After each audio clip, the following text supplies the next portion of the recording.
Hello everyone, welcome to Wordy Tales. Today we're bringing you a story about how discovering your own strengths and practicing with dedication can lead you to success. It's a tale that will remind us that we all have unique talents, and with the right mindset we can excel in anything we set our minds to. Along the way, we'll also learn some new words and how to use them in sentences to improve our English in a fun and simple way. So, stay with us till the end. Once, in a small, peaceful town, there lived a family in a quiet corner of the city. This family had a 12-year-old boy named David, who was in the 6th grade. David was an energetic kid who loved playing outdoors, and his favorite activity was playing soccer. Almost every day, David would head out to the nearby public field, where he honed his soccer skills. One afternoon, after coming home from school, David slumped onto the couch, looking deep in thought. He opened a school book, stared at it for a moment, and then leaned back into the soft cushions with a dissatisfied look on his face. His father, who had just come in from the backyard, noticed this unusual behavior and walked over to his son. Sitting beside David, he asked what was bothering him. David explained that he had received a poor grade in math, but that wasn't what was truly upsetting him. He shared that his close friend and neighbor, Matt, always seemed to score high in math. No matter how hard David tried, he just couldn't seem to do as well. Hearing this, David's father went to get a glass of water to calm his son. Once David had relaxed a bit, his father took him outside to their small backyard garden, which was filled with shady trees and a peaceful atmosphere. "David," his father began, "I want you to understand 3 important lessons from what happened today. These are lessons that will guide you as you grow older." David, who deeply respected his father, was a bit confused but intrigued. "Can you explain those lessons, Dad?" he asked. "You will learn each lesson one by one, through a challenge I will give you," his father replied with a gentle smile. After a brief pause, his father continued, "For the first lesson, I want you to invite Matt to play soccer with you tomorrow." David nodded, eager to find out what lesson his father had in mind. The next morning, the weather was bright and welcoming, and David went to school with his usual excitement. That afternoon, after school, he invited Matt to join him for a soccer game at the nearby field. As usual, David, who played soccer almost every day, dominated the match. He scored 3 goals, leading his team to a big victory. Meanwhile, Matt, who wasn't very familiar with soccer, struggled. He often lost the ball and made several mistakes. Despite this, everyone who played that day had a great time. Afterward, David cleaned up and hurried to meet his father in the backyard. "Dad, I played soccer with Matt today. What's the first lesson you want to teach me?" His father smiled knowingly and said, "Tell me how the game went."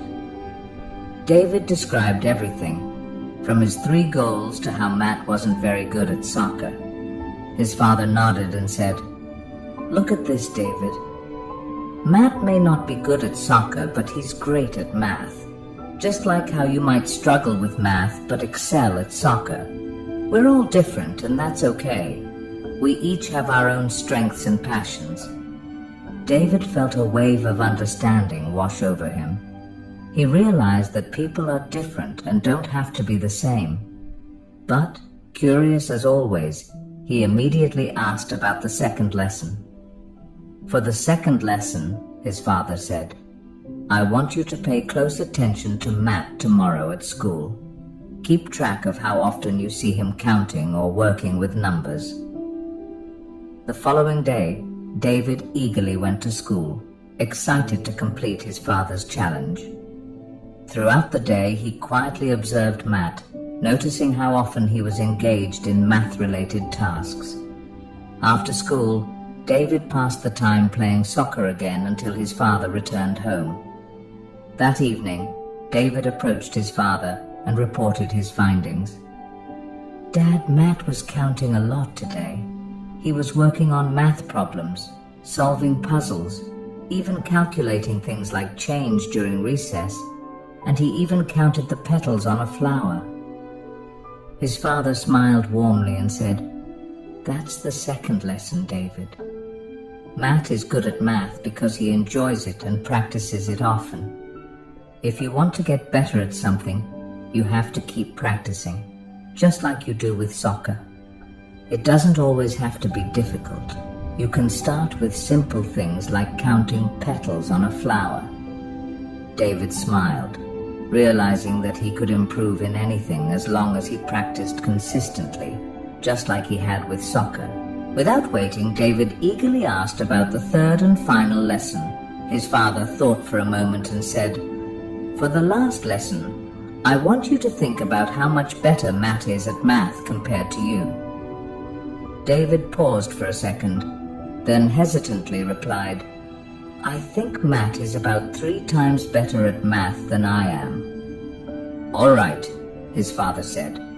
"For the last challenge, I want you to study math 3 times harder tomorrow." David swallowed nervously but nodded, determined to tackle the final challenge. The next day after school, David sat down to study math. After an hour of intense focus, he decided to push through and study for 2 more hours, tripling his usual effort. But before he could finish, his head started to throb, and without realizing it, he fell asleep. Later, he was gently woken up by his father's soft tap. "Wake up for dinner and meet me in the garden afterward," his father said. Feeling disappointed in himself, David met his father, his head hung low. "I'm sorry, Dad," David said. "I couldn't complete the challenge. I studied so much that my head hurt, and I ended up falling asleep." His father gently patted David's head and said, "David, this is what happens when you try to master something you don't enjoy. It's hard to stay disciplined and consistent. But when you study something you love, discipline and consistency feel much lighter, just like how you stay dedicated to playing soccer." After a brief silence, his father gave him the final piece of advice. "So, if you want to be smart and become an expert at something, either study what you love or learn to love what you're studying."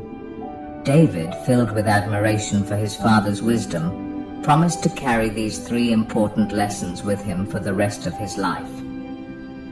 Today, we learned new words and sentences through this story. Remember, learning English can be fun when you practice regularly.